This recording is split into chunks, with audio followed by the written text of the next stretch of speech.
पाकिस्तान को दिया है करारा जवाब, इसीलिए देश कह रहा है ओवैसी जिंदाबाद।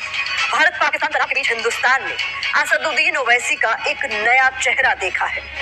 वो चेहरा जो कहता है कि सबसे पहले वतन आता है, जो कहता है कि अगर मसला मुल्क का होगा तो हम सब एक हैं और हिंदुस्तान की तरफ आंख उठाकर देखने वालों को देश का हिंदू हो या फिर मुसलमान माफ नहीं करेगा। ओवैसी जिंदाबाद कहना जरूरी है क्योंकि ये वो नाम है जो हिंदू मुसलमान की राजनीति करता है।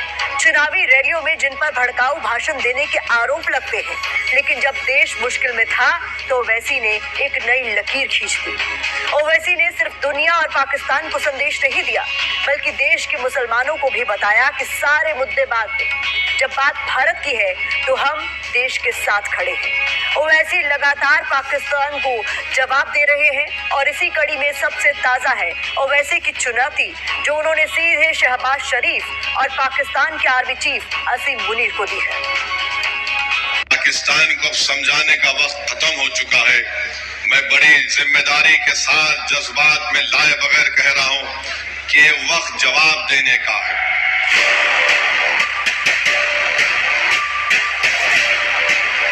इनको आईने में अपनी सूरत देखना चाहिए। भारत तुम्हारे से ताकतवर है और हमेशा रहेगा इंशाअल्लाह ताला।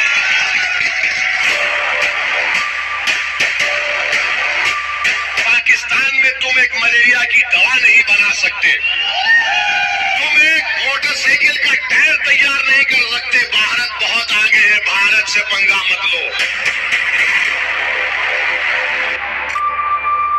भारत जिंदाबाद, भारत जिंदाबाद, भारत जिंदाबाद।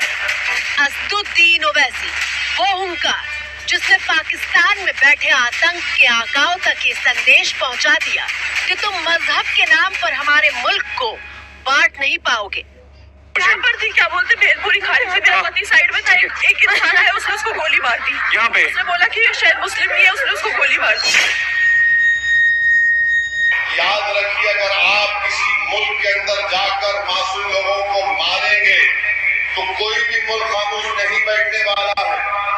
मजहब पूछकर किसी को गोली मारना, तुम कौन से दीन की बात कर रहे हो? तुम तो खवारिज से बदतर हो, तुम तो आईसिस के जानशीन हो जो हरकत की है। पाकिस्तान मुर्दाबाद, पाकिस्तान मुर्दाबाद। मजहब पूछकर पहलगाम में पर्यटकों पर इसलिए गोलियां बरसाई गई थी ताकि देश में हिंदू मुसलमान के बीच गहरी खाई पैदा की जा सके। लेकिन ओवैसी ने बताया कि जब जब दुश्मन हिंदुस्तान की तरफ आंख उठाएगा, पूरा देश मिलकर उसका जवाब देगा।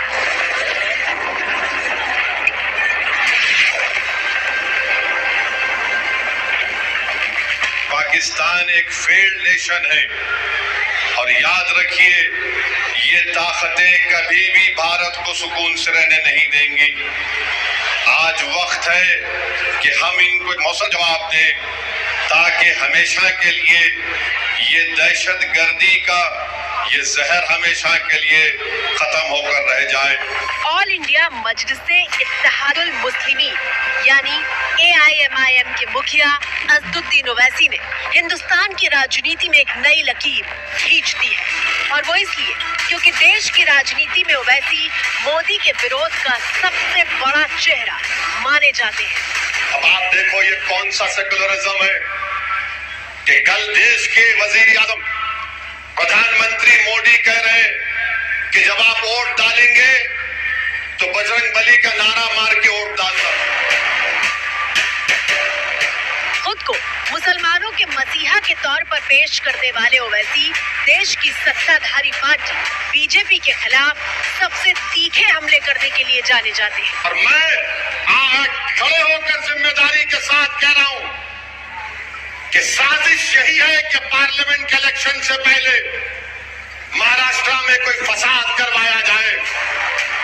तस्वीरें पिछले साल जून महीने की है, जब ओवैसी सांसद की शपथ ले रहे थे और जय फिलिस्तीन के साथ शपथ खत्म की थी। जय भीम, जय मीम, जय तेलंगाना, जय फलस्तीन, तकबीर, अल्लाहू अकबर।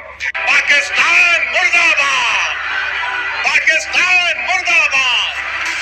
ओवैसी यानी वो नाम जिसे देश में मुसलमानों की राजनीति करने वाले सबसे बड़े चेहरे के तौर पर जाना जाता है। पहलगाम में जब पर्यटकों पर आतंकी हमला हुआ तो ओवैसी ने राजनीति करने का अवसर नहीं ढूंढा और वो हर मौके पर सरकार के साथ ढाल की तरह खड़े दिखाई दिए। सरकार जो भी एक्शन लेगी हमारे देश के तमाम लोगों को उनकी जान और माल को बचाने के लिए, खासतौर से इस बुज़दिलाना वहशियाना दहशतगर्द हमले के बाद हम उसकी तायीद करेंगे। ये कोई सियासी मसला नहीं है, ये हमारा नेशनल मुफाद है, नेशनल इंटरेस्ट में है। पाकिस्तान मुर्दाबाद, पाकिस्तान मुर्दाबाद। पाकिस्तान के खिलाफ ओवैसी की ललकार में सबसे ताजा है प्रधानमंत्री शहबाज शरीफ और आर्मी चीफ आसिम मुनीर को पेश की गई उनकी ये चुनौती। ओवैसी ने एक्स पर सवाल लिखकर पूछा, क्या शहबाज शरीफ और आसिम मुनीर चाइनीज एयरक्राफ्ट से अपने रहीम यार खान एयरबेस पर लैंड कर पाएंगे? ओवैसी की इस चुनौती के पीछे है ये तस्वीरें।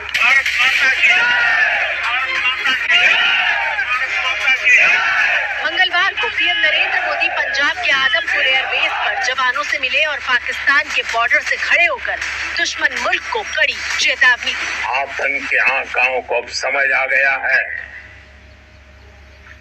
भारत की ओर नजर उठाने का एक ही अंजाम होगा, तबाही।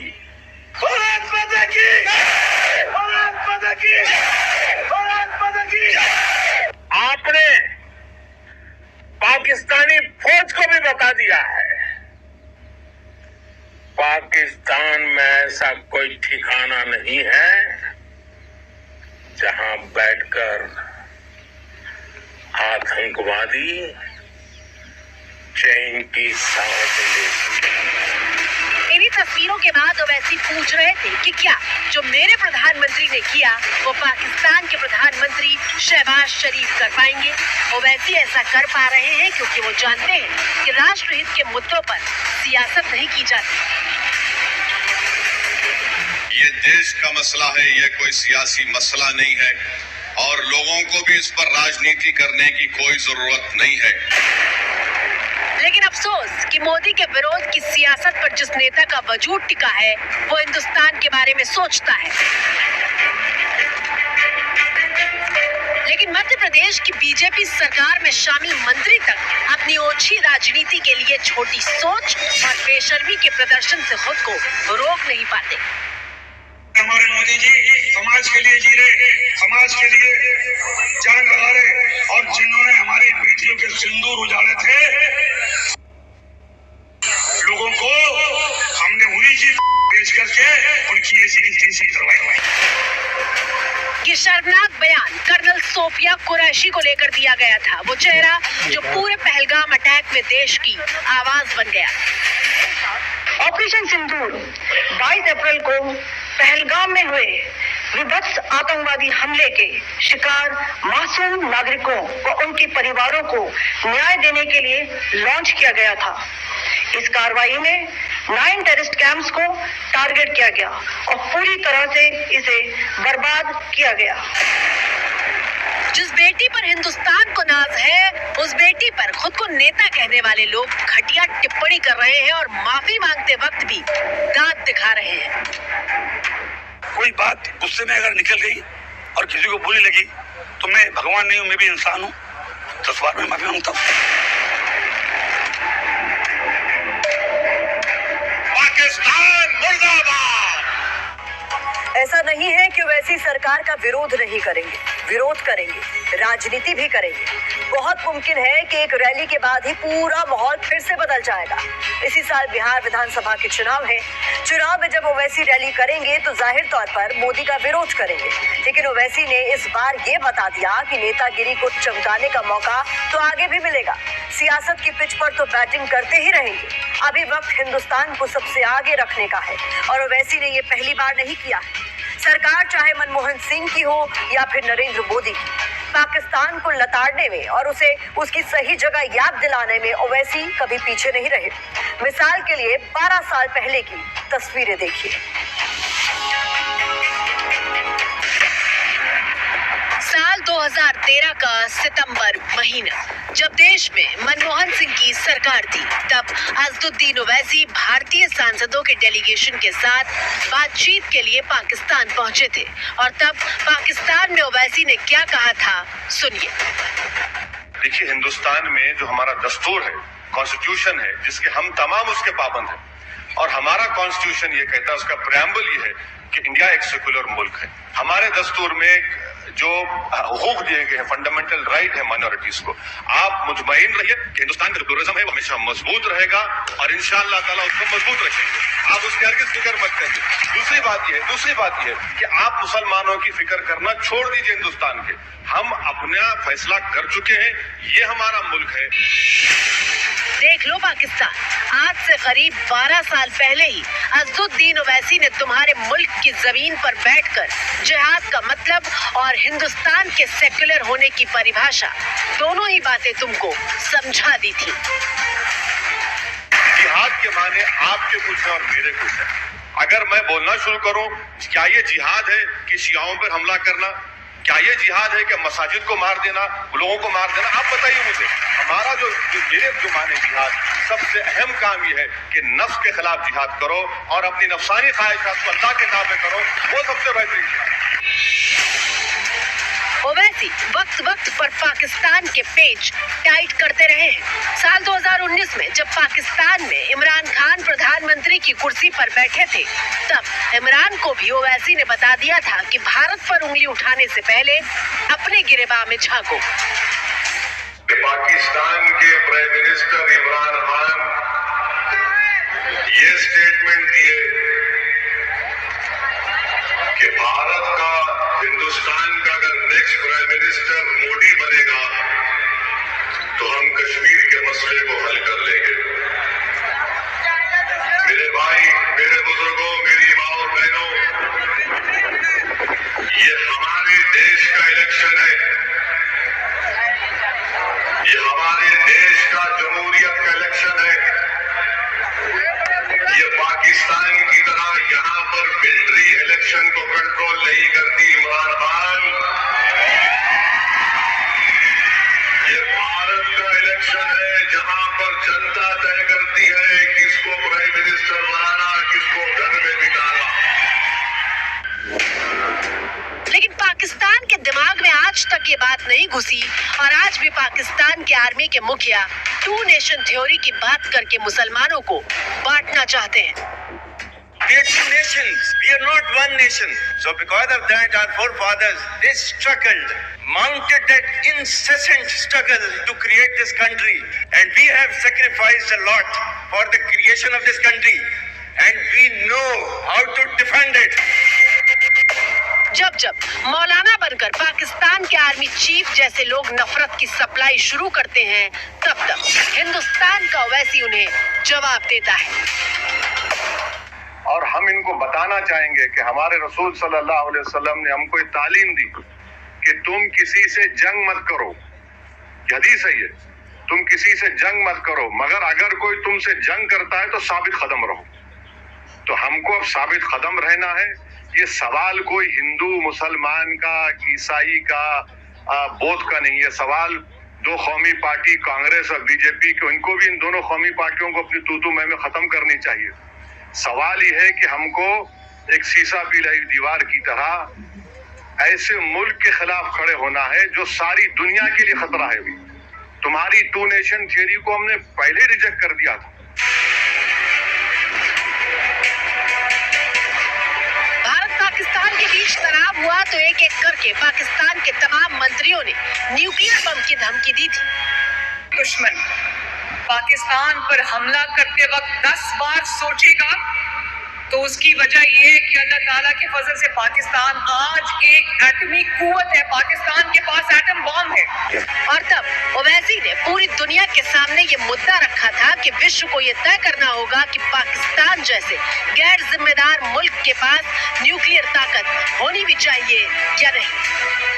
तय करना पड़ेगा कि क्या इस मुल्क में न्यूक्लियर बम रखने की इजाजत दी जा सकती है। इनके पास जो न्यूक्लियर बम है उसको डिसआर्म करने की जरूरत है, इसको खत्म करने की जरूरत है। ओवैसी ने जब पाकिस्तान के खिलाफ करारा जवाब देने वाली बैटिंग शुरू की तो उन्होंने ये भी साफ कर दिया कि वो किसी और की नहीं बल्कि अपने मुल्क की मोहब्बत में ये सब कह रहे हैं। जो बार बार मैं ये कह रहा हूँ, किसी की मोहब्बत में नहीं कह रहा हूँ, ये वतन मेरा है। हम इस वतन में, हमारी माँ की पेट से इस वतन में पैदा हुए और जब इंशाअल्लाह ईमान के साथ हम जाएंगे इस दुनिया से तो हम इसी वतन की आगोश में जाएंगे। ओवैसी की तारीफ हो रही है क्योंकि उन्हें बयान से लेकर अपने चोले तक को बदल दिया। ओवैसी जो तमाम मौके पर मुस्लिम टोपी लगाए दिखाई देते हैं, वो हमले के बाद जब बिहार में राजनीतिक रैली के लिए पहुंचे थे तो वहां सिर्फ पाकिस्तान मुर्दाबाद के नारे नहीं लगा रहे थे बल्कि देश की आन बान शान को बताने वाले तिरंगे के रंग को अपने सिर का ताज बनाया था। पाकिस्तान मुर्दाबाद, पाकिस्तान मुर्दाबाद। याद रखो, इस वक्त पर हमको नफरत नहीं, हमको अमन को और मोहब्बत को पैदा करना है ताकि हम देश को मजबूत रख सकें। और जो लोग नफरत और जहर फैला रहे हैं, याद रखो तुम एलईडी और पाकिस्तान के चेहरों पर मुस्कुराहट लेकर आ रहे हो। हम ये चाहते हैं कि इन जालिमों के चेहरों से मुस्कुराहट खत्म हो जाए। ऐसा नहीं है कि नफरत फैलाने वाले सिर्फ पाकिस्तान में बैठे हैं, हिंदुस्तान में भी ऐसे लोगों की फौज मौजूद है। देश के एक ईमानदार अफसर पर सवाल उठाते हुए गलत और बेहद शर्मनाक बातें लिखी गई। लाइक और व्यूज के भूखे ट्रोलर्स ने मिस्री को निशाना बनाया तो जवाब देने ओवैसी सामने आए और ट्रोलर्स को उनकी औकात याद दिलाई। पाकिस्तान मुर्दाबाद, पाकिस्तान